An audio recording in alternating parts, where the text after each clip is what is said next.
Now I'd like to introduce today's speaker and technically non-speaker. We have Janine Diambal and Fievel the Healing Dog. Fievel is part of the Mental Health Partners, and he serves patients in both Boulder and Broomfield counties. He supported those that were affected and impacted by the King Soopers shooting. Fievel knows 40 different commands, which is about 10 more than I know. And Janine she's the important one here because she can bring him up to the stage. She is a trauma work expert. She has worked in sexual abuse cases and violence cases in a lot of nationally recognized situations. And she has faithfully served the Boulder community for 21 years. So I would like to have Janine and Fievel come on up here and give us a little healing.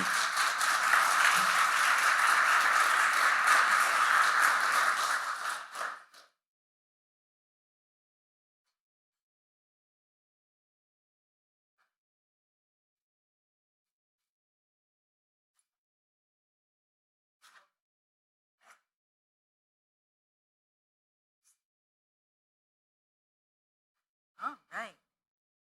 Good afternoon, everybody. Thank you so much for having us. It's an honor, and thank you to my friend Hans for inviting me. It's truly an honor to join you and talk a little bit about the work that we do. So I am Janine Diambal. I am the Director of Trauma Services at Mental Health Partners. He's like, I want the spotlight too.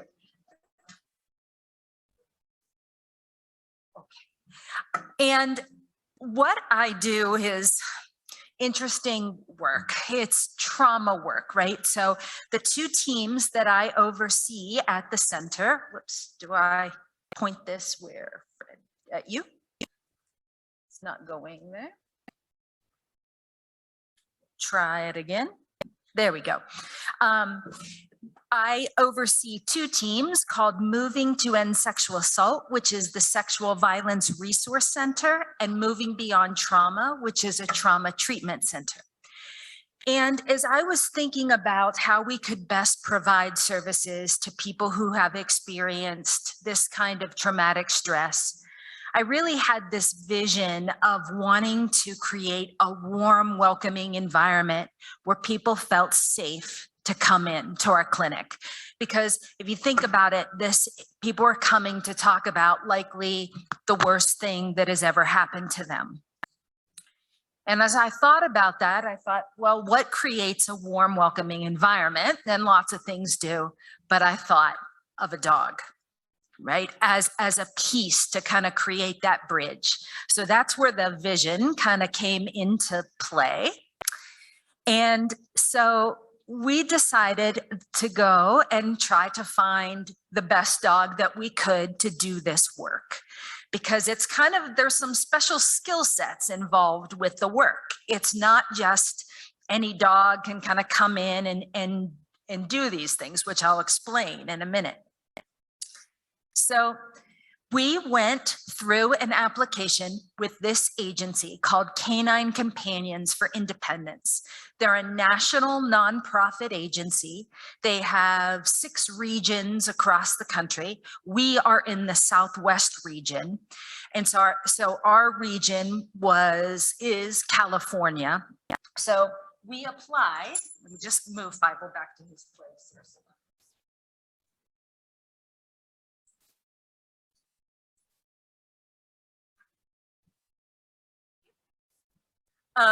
So we applied, and the application, the interview process from start to finish took about 2 years.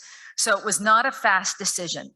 And the way that Canine Companions works is they breed and train puppies, right? They first breed and they stay with their breeder caretaker for about 8 weeks. And then they're sent to volunteers who help raise the puppies, right? And then And then at about age 16 to 20 months, they're placed into professional training. And after that period of time, is when puppies are learning all their commands and all the things they need to do to work. And then the next phase is we're actually matched with a puppy, or by then he's almost 2, so he's not really a puppy anymore, which says, okay, this dog has the temperament and skill set to meet what you want him to do. Right? So in that middle picture is when we're actually matched. It's kind of like speed dating, I call it, right? Where I go to California, there was a potential that I could have been matched with about, I think it was 16 or 17 dogs. And so part is how we worked together as a team. And then that's how I got matched with Fievel. Now, Fievel is known as a facility dog, not a therapy dog. You're like, well, what the heck is the difference between them? One, I mean, there's some similarities, which of course he's lovely and cuddly and friendly and sweet and all that. But a facility dog is really bred and trained to work 8 to 5 and sometimes longer hours than that. They're trained to be in an office, in a facility setting, whereas therapy dogs might kind of come and go in and out of different settings. He goes to work just like I do, and he sees clients for 8-9 hours a day, every day. So it's some specialized training. And the commands that he that was him actually after the, we did an expo at Coors Event Center for the first responders after the King Super shooting. And we stepped outside to take a little picture of him. I'll talk about that. But Fievel's commands really are intended to both comfort and inspire the clients, right? So for example, he could bring tissues if he notices somebody is crying. He can get up and sit with them on the waiting room couch. He can go in the playroom and interact with kids who come to our trauma treatment center by bringing them toys or actually playing games with them in the therapy room. So it's very, very specialized training. It's more than just a cute face.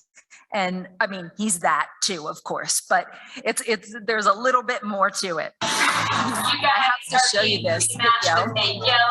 This is when we were matched with Fievel.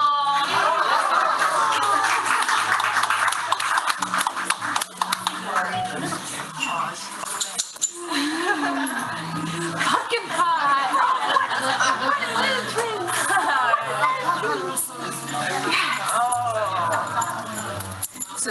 So that was when we were actually matched at the center, and this was us during graduation, and this was when we were flying back to Colorado from California. Fievel's holding, my boarding pass for me. So it's just been an incredible journey. So let me tell you, and this is him a little bit at work, right, with mental health partners, and he's at the front desk. This is where he greets clients when they come into one of our buildings in Lafayette. This is him interacting, of course, with some clients in our waiting rooms and staying with somebody who was waiting to go into a therapy session. So what I'm just struck by is that he just can get a smile when sometimes us humans don't know what to do or say, right? And he succeeds every time. I want to make sure I have enough time to talk about what Fievel did during, so obviously that's Fievel's day job, right? He has a day job where he sees clients in our treatment clinic. But of course, we know in March, our community got rocked by a different kind of trauma when there was the shooting at King Soopers in Boulder. And as the director of trauma services, I was called on to kind of do some response. And of course I did, but I will say I was clearly second fiddle to what he did during that time. So after the shooting, the people who were in the store were given the opportunity about a week out to see if they wanted to go back into the store. Good. What happened there? stay there, wanted to go back into the store to do a walkthrough, right, to the scene of the crime. They were given that choice if they wanted. So victims' families or employees. And as you can imagine, that is extremely intense, very traumatic, and just super difficult. So what we did is people who chose to do that, we staged at the Best Western in Boulder and then took buses over to the King Superstore where people were given the opportunity to walk through. And Fievel was with people at every step of the way, from the staging facility on the buses going over, and then actually walked through the store with the people who chose. And one woman in particular didn't think she was going to be able to do it. She was very emotional, very upset. She's like, I think the only way I'm going to be able to walk through this store is if he goes with me.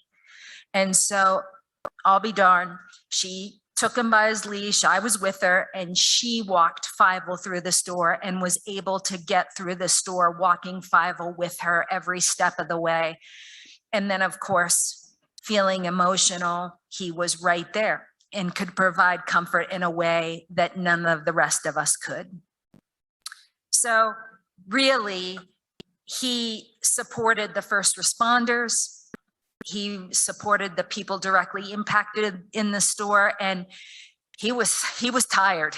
By the end of that 2 weeks of response, you know, I have to watch, because he can kind of also absorb some of that stress, right? So I have to make sure I'm getting him out and we're going for walks and we're playing in the park too, so he can discharge just like a person, because I think he takes it on too.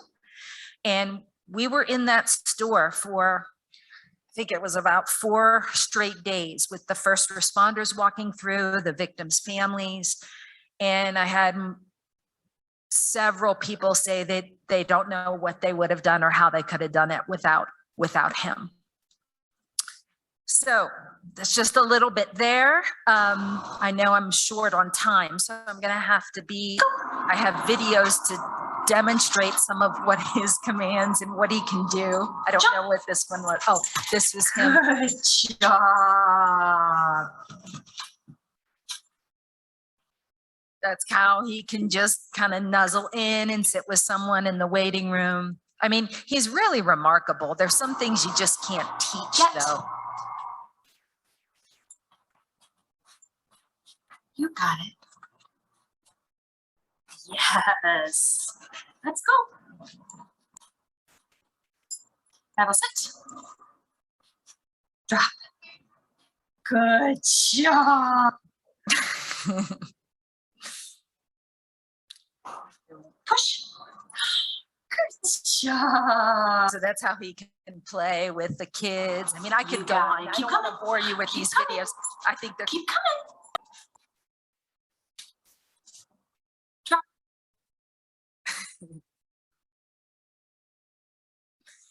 So these are just a few of the comments that we've received. This is, you know, just knowing he's here helps me calm down. He's giving me smiles when I didn't feel like smiling. These are actual client testimonials from his work.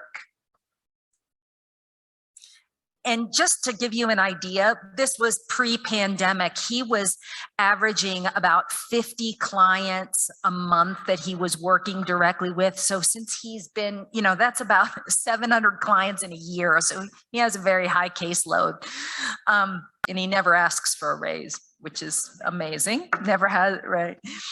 And then just to wrap up, because I want to make sure we have time for question and answer, make sure I'm not going over. I could talk about it, but these are just some other quotes from clients, right? My favorite is this last one. He says, getting to therapy is the hardest part.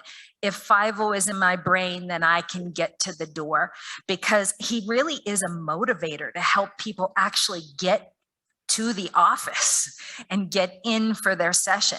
Again, something I can't do, right? Or even though my great therapist can't always do. So, and of course, I'll just close with, I knew he was going to be great for the clients, right? But what I don't think I fully estimated was how helpful he's been to the staff, because the staff do hard work, right? Where they're hearing traumatic story after traumatic story every day. And just having him in the office, I mean, these smiles are real. These are just some of my clinicians on my current team. And he really helps discharge that stress, right? In between sessions. And just feeling that sense of calm and warmth and hope. And then, of course, we dress up for Halloween, and he was the best lion in our wizard hands. You remember this when we went parading through? Yes, we kind of build our Halloween costume around Fievel, and I gotta say, I think this was one of our best. So let me just pause there. Is this a good time to pause and just ask if there's any questions or comments? Yeah, I have a quick question. Does it ever backfire that someone is scared of the dog? Yeah, we have signage outside of our suite to let people know that he's in there, and if there's anybody who feels more afraid, to let us know, so we make sure he doesn't come out, because some people are scared of dogs, right? But we try to make it very clear that he's in the suite, and if anybody doesn't want him, he just goes in my office and goes in his crate. Does he live with you? And if so, how does he behave when he's not working? Does he behave differently? Yeah, great question. Yes, he does. He lives with me, or I should say I live with him. He's always chill. He's always very chill dog. His temperament is very calm. He's very easygoing. However, when he's in the backyard, he chases squirrels and rabbits, and sometimes he doesn't listen when he's so he has his moments of but he knows when his work collar goes on, he has a certain collar he wears for work, he knows he's on, and he switches into that pretty easily, and then he's a pretty good boy. I have two questions. One is for the audience. Who is a good boy? One more time. Who is a good boy? Yay! Second question. What is Fievel's favorite toy in the whole wide world? Oh man, he loves stuffed animals. And somebody gave him a little, he's going upside down over here. You can tell he's very stressed out. Somebody gave him a stuffed dog that looks like a little lab dog. It looks exactly like him, and he carries it around. It's like a mini me, but he does love his stuffed animals. Those are his favorite, but that lab dog is the best. We have a question from one of our Zoom members. Yes, we have 26 members in Zoom right now, and one of them is asking how the development and training is funded. You can chat. Yeah, so great question. So Canine Companions for Independence trains and places these dogs to people like us free of charge. Can you believe that? Free of charge. That's their nonprofit mission. There was a cost involved for me to go to California, to fly out there, to stay out there and train. And at our agency, we got that funded by donation, right? So that paid for that expense. All of his ongoing care is my responsibility. So his vet bills, his food, all that is my responsibility. So, yeah. So Canine Companions, free of charge to people who have the need. They prioritize placing dogs in underserved populations. Yeah, I had two questions, but I think I answered the second one. After Fievel retires, he'll live with you. How old is he, and what is a typical working life? Great question. Great question. He's 5. Typically, it's the agency monitors to when the dog looks like they're slowing down, just like us. Like, can he still jump in the car? What's his energy level like on those long days? Typically, there was a dog in his class that worked till about age 12. That's probably the high end. I think the average age would probably be around 9 or 10, somewhere in there. So they keep a very close eye. I keep a very close eye on him, making sure he can work. And then you're exactly right. When he's retired, he becomes, a dog, just a dog. He stays home, and then we would be eligible to apply for what's called a successor dog if we wanted another working dog. Great question. We have another question coming online from Dominica. Yes, good afternoon, everybody. I'm past President Dominica from the Rotary Club of Montego Bay. I know that Labradors are really the preferred dog for a lot of work, like guide dogs for the blind and so on, but I was just wondering if other breeds are also sometimes used for the kind of work you're describing. I don't think I caught that. Could anybody? Other breeds. Yes. Thank you. Excellent. So Canine Companions for Independence only uses Labradors and Golden Retrievers. And most of the time they do what's called a cross. So he's actually a golden, he's a Lab Golden Cross. He's 3/4 Lab, 1/4 Golden Retriever. So they either use yellow Labs, black Labs, or Golden Retrievers, or a cross in there. They find that the Labs, the Goldens have that kind of affable, solicitous like energy, right? And the Labs are workers. They like to work. They like to have jobs. So the cross is really a nice mix. There's one more question online. Thank you. Go right ahead, Merrill. Go ahead with your question. Okay. Thank you, Mike. I thanks so much for speaking to our club. It's such a valuable resource for our community. And I'm just wondering, just from your own personal perspective, why do you suppose people respond so meaningfully to therapy dogs? Why? Why is the response so meaningful? Because dogs are just the epitome of non-judgmental, like, acceptance, right? They will meet someone no matter if they're having a meltdown, if they look terrible that day, if they're in a funk. Like, the dog is the same, has no judgment, has no expectation, right? And I think people feel that, and it instantly feels safe. It instantly feels safe to them. So I truly don't know how I ever did my job before Fievel. He has been such a value add. And I'll just close, to me personally, I am the director of 2 teams. Sometimes it can get a little lonely at the top of that, and he is like my constant companion at work. It's like he is my true constant, like, coworker, co-director. And it has helped me too in terms of my secondary trauma and my stress level. So I'm happy to talk about him.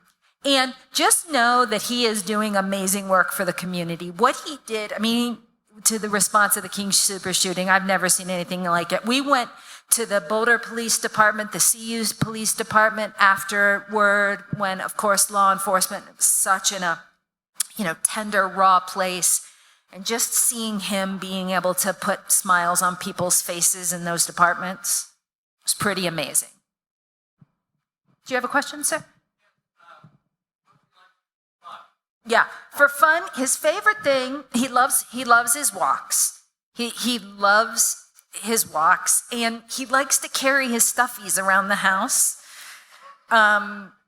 he loves, I have a little pit bull mix, another dog, and so he loves romping around with her too. Yes, sir.